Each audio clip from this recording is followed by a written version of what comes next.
वैसे प्रोट्रैक्टर का अभी यूज नहीं होगा, लेकिन इस क्लास के बाद मुझे यूज होगा, समझे।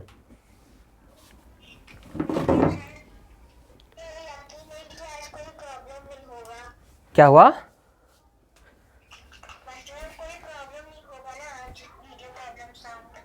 हाँ, नहीं होगा। देखो ये चैप्टर मतलब आपके सिलेबस में तो नहीं है लिखा हुआ कि ज्योमेट्री आपको पढ़ना है, बट इसका यूज आपके बुक में है, क्योंकि देखो हमने शेप के बारे में पढ़ा है ना,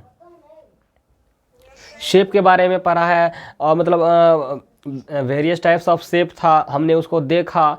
तो ये सब चीज़ें जो है ना, मतलब वो स्टार्ट कहाँ से होता है, उसका एक बेसिक पॉइंट क्या है, मतलब जहाँ से स्टार्ट हुआ होगा वो सब चीज़ें हम वहाँ से स्टार्ट करने वाले हैं, जिनका नाम है ज्योमेट्री।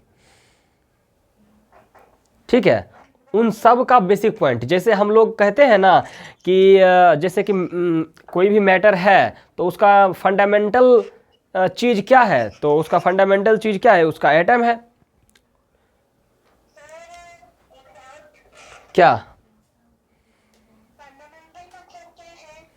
फंडामेंटल मतलब कि देखो, जैसे हम लोग घर बनाते हैं ना, तो क्या बिना ईंट का घर बन सकता है? वीडियो पहले ऑन कर लीजिए। देखो, बिना ईंट का क्या घर बन सकता है? सबसे ज़्यादा इंपॉर्टेंट वही ईंट होता है, समझे। ब्रिक ब्रिक, ठीक है। तो उसके बिना हम लोग घर नहीं बना सकते, मेन इंपॉर्टेंट चीज़ें वही है। और जैसे ठीक है, तो वो उसी को बोलते हैं घर बनाने के लिए फंडामेंटल चीज़ क्या होती है, ईंट होती है। उसे अलग अलग इंग्रेडिएंट होते हैं, बट वो उतना मायने नहीं रखता जितना कि ईंट, क्योंकि ईंट के सिर्फ अगर ईंट को हटा दिया जाए तो जो सीमेंट होता है या फिर जो सैंड होता है, इन सब का कोई वैल्यू नहीं होगा ईंट के अलावा, मतलब ईंट को अगर हटा दें तो आप हेडिंग में लिख लीजिए ज्योमेट्री, ठीक है। बस ज़्यादा मैं नहीं बताऊंगा, बस थोड़ा सा ही देखो, इंट्रोडक्शन अगर आपको मालूम रहेगा ना, तो आप किसी भी चीज़ के बारे में, शेप के बारे में पढ़ो, ट्राइंगल, क्वाड्रिलेटरल, सर्कल, तो आप जो है ना सोच पाओगे इस तरीके से, समझे। क्या हुआ? तो आप हेडिंग लिखिए ज्योमेट्री।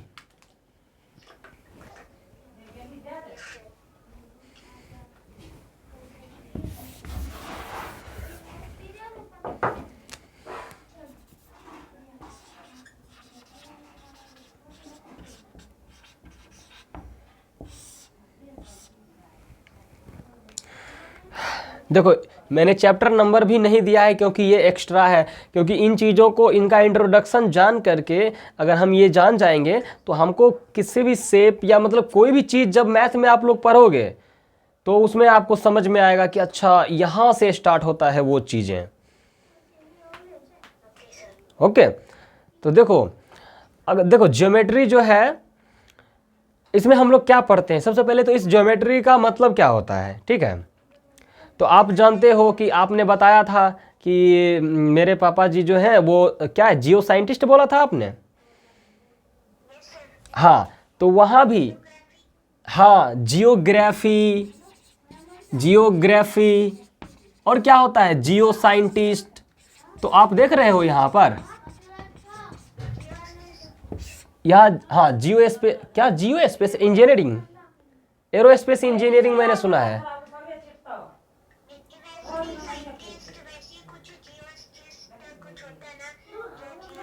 हाँ, नहीं, देखो यहाँ देख रहे हो, इस वर्ड में भी जियो है, इस वर्ड में भी जियो है, मतलब देखो ऐसा नहीं है कि यहाँ पर मीनिंग इसका अलग होगा, यहाँ पर मीनिंग अलग होगा, ये तीनों चीज़ें सिमिलर है, ये तीनों चीज़ें एक तो नहीं है, बस तीनों चीज़ें सिमिलर है। देखो, इस जियो का जो मीनिंग होता है ना, इस जियो, GEO, तो इसका मीनिंग होता है अर्थ। ओके, अर्थ।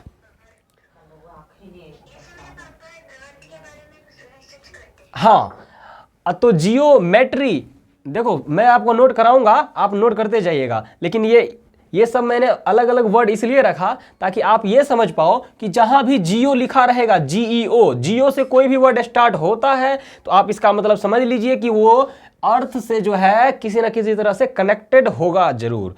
जियो साइंटिस्ट जो पृथ्वी हो, जो हमारी पृथ्वी है उन सब के बारे में जो स्टडी करते हैं तो वो जियो साइंटिस्ट कहलाते हैं, उनको जियो साइंटिस्ट बोला जाता है। ठीक है, तो जियो साइंटिस्ट कोई व्यक्ति हो सकते हैं, ठीक है। बट जियोग्राफी क्या होता है? जियोग्राफी, तो यहां भी जियो का मतलब होता है अर्थ, ग्राफी मतलब स्टडी, मतलब पृथ्वी के बारे में स्टडी करना ही यहाँ पर क्या होता है, जियोग्राफी बोला जाता है। तो इसी तरीके से जो जियोमेट्री है हमारा, हमको पता चल गया क्या कि ये जो जियो लिखा हुआ है वर्ड, इस जियो का मतलब क्या होता है, अर्थ, और इस मैट्री का मतलब ये जो जियोमेट्री वैसे लैटिन वर्ड, मतलब सॉरी, ये जो मैट्री है ये लैटिन वर्ड है, और ये जो है ना मेट्रॉन से आया है, समझे, मतलब लैटिन में मेट्रॉन वर्ड था, मतलब है भी। तो इस मेट्रॉन का मीनिंग होता है मेजर, क्या हुआ, इसका मतलब होता है, हाँ, तो यहां पर इसका मीनिंग होता है मेजर, MEASURE, मेजरमेंट, मेजर, हाँ मेजर बोल सकते हैं, ठीक है, या फिर मेजरमेंट ही लिख दीजिए, मेजरमेंट। तो मेट्रॉन का मतलब होता है मेजरमेंट, मतलब क्या समझे, अच्छा हट यहाँ से कोई नहीं, फोन गिर गया था। तो देखो हमने क्या समझा, अच्छा अर्थ मेजरमेंट, ये क्या, हम क्या अर्थ को मेजर करेंगे क्या, कुछ इस तरीके का ही बात होता है। मतलब देखो अर्थ जो हमारी पृथ्वी है वहां पर बहुत सारे ऑब्जेक्ट हैं, जैसे देखो हम पृथ्वी पे रहते हैं तो हम बहुत सारे ऑब्जेक्ट को देखते हैं, जैसे ये मार्कर है, इसका शेप, ये डस्टर है, इसका शेप, ये बोर्ड है, इसका शेप, तो बहुत सारे शेप होते हैं जो हम अपने अराउंड जब देखते हैं बहुत सारी चीज़ों को, तो मतलब उसमें बहुत सारे तरीके का शेप होते हैं, वेरियस टाइप ऑफ शेप होते हैं, कुछ कॉमन होते हैं तो कुछ डिफरेंट होते हैं। तो इस तरीके का कोई भी ऑब्जेक्ट जिसका मतलब कोई भी शेप होता है, ऑब्जेक्ट है तो शेप होगा ही, तो कोई भी शेप हो, सर्कल हो, रेक्टेंगल हो, क्यूब हो, क्यूबॉइड हो, कुछ भी हो, तो इस तरीके का शेप के बारे में हम लोग स्टडी जो करते हैं ना, वो होता है हमारा जियोमेट्री।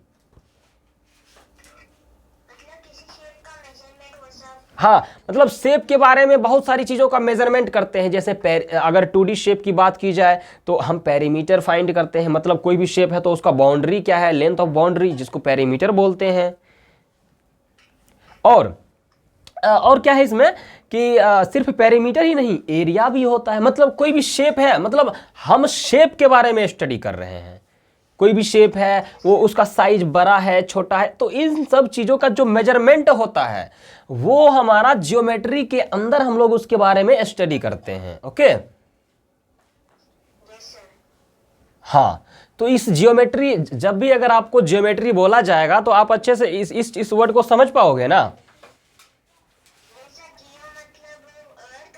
मैट्री मतलब मेजरमेंट, मेट्रॉन लैटिन वर्ड है और उसका मतलब होता है मेजरमेंट। हाँ, लेकिन ऐसा नहीं, देखो अर्थ भी किसी ना किसी शेप का है, और इसको अप्रोक्सीमेटली हम लोग स्फेरिकल बोल सकते हैं, अप्रोक्सीमेटली।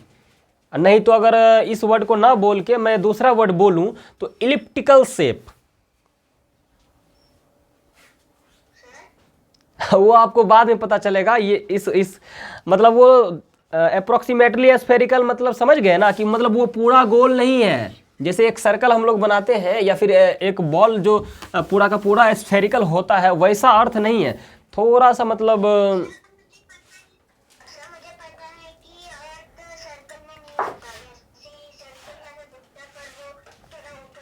सर्कल तो हम बोल ही नहीं सकते हैं, क्यों, क्योंकि सर्कल जो है हमारा 2D शेप है और अर्थ हमारा 3D है। तो हम ये बोल सकते हैं कि स्फेरिकल, बॉल के जैसा। Like a ball.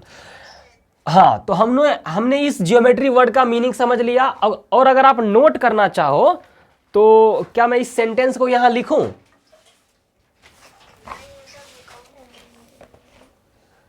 अच्छा हाँ ठीक है, वैसे इतना से भी आप समझ सकते हो। क्या मैं इस सेंटेंस को भी लिखूं? जैसे देखो ज्योमेट्री का मतलब अगर मतलब आप समझ गए। जब भी आपको ज्योमेट्री के बारे में बोला जाए तो आपके दिमाग में बस यही आना चाहिए कि बहुत सारे अर्थ पे ऑब्जेक्ट है। सिर्फ अर्थ पे ही नहीं, मतलब कोई भी ऑब्जेक्ट है तो उसका कोई ना कोई शेप होगा, तो उसके बारे में जो स्टडी करते हैं, पेरीमीटर, एरिया और भी बहुत कुछ, तो उसको बोलते हैं हम ज्योमेट्री। मतलब ज्योमेट्री के अंदर उन सब चीज़ों के बारे में स्टडी करते हैं। तो इतना समझ में आया कि ज्योमेट्री क्या होता है, व्हाट इज ज्योमेट्री। हाँ, आप एक मतलब एक पॉइंट बना के ये लिख सकते हैं। जैसे देखो ज्योमेट्री लिख के इसके बारे में मैं कुछ एक डेफिनेशन देता हूं। ज्योमेट्री दे के डैश दीजिए और लिखिए geometry is the study of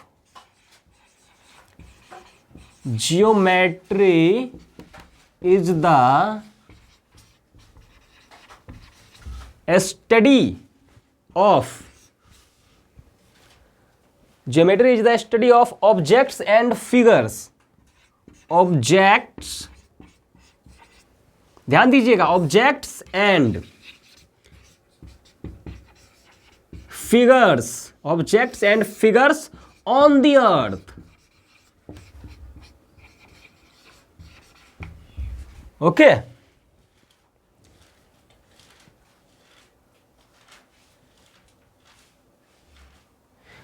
ये समझ में आया? तो देखो, objects and figures on the earth, मतलब जो पृथ्वी पर इस तरीके का कोई ऑब्जेक्ट या फिर फिगर होता है तो उसके बारे में स्टडी करना ही हमारा ज्योमेट्री होता है। तो अब हम ज्योमेट्री का मीनिंग समझ चुके हैं। जैसे देखो ऑब्जेक्ट एंड फिगर्स, ये जो है डिफरेंट डायमेंशन के होते हैं, पता है ना आपको। जैसे देखो, अगर मैं एक सरफेस की बात करूं, जैसे ये एक डस्टर है, इसका मैं सिर्फ सरफेस की बात करूं, ये वाला सिर्फ सरफेस, तो ये हमारा सरफेस जो है वो 2D होगा, 2 डायमेंशन। क्यों? क्योंकि एक सरफेस का जो है वो सिर्फ लेंथ होता है और एक ब्रेथ होता है। ये भी लेंथ ही है और ये भी ब्रेथ ही है, तो इसका हाइट नहीं होता। मतलब इसका सिर्फ 2 ही चीजें पॉसिबल है। हाँ, बट अगर मैं बात करूं इस पूरे डस्टर का, तो हम क्या देखते हैं, इसका लेंथ भी है, ब्रेथ भी है और ये हमारा हाइट भी है। या हम लोग अगर इसको ऐसे रखें तो ये हमारा लेंथ, ये हमारा ब्रेथ और ये हमारा हाइट। ओके।